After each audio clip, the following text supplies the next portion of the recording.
નમસ્કાર મિત્રો, હું છું ગોપાલ ઇટાલિયા.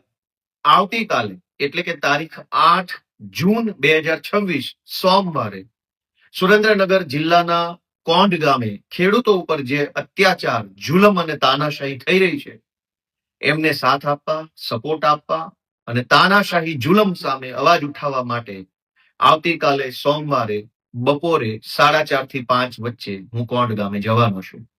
તો જે લોકો ખેડૂતોને સમર્થન કરતા હોય, ખેડૂતોની લડાઈમાં સાથ આપવા માંગતા હોય, એ બધા આવે એવી મારી લાગણી છે. મેં જાણ્યું કે કોંઢ ગામે ખાનગી કંપનીના તાર નાખવા માટે પોલીસ ભાડે આપી અને જે જુલમ થઈ રહ્યો છે, અનેક દિવસોથી ખેડૂતો ખેતરે નથી જઈ શકતા. નાના નાના બાળકો ઉપર પણ જુલમ થયો છે. 8-10 વર્ષના છોકરાઓને પણ પોલીસે ડિટેન કર્યા છે. માતા બહેનો સાથે ગેરવર્તન કરવામાં આવ્યું છે. ખેતરની અંદર ભયંકર નુકસાન કરવામાં આવ્યું છે.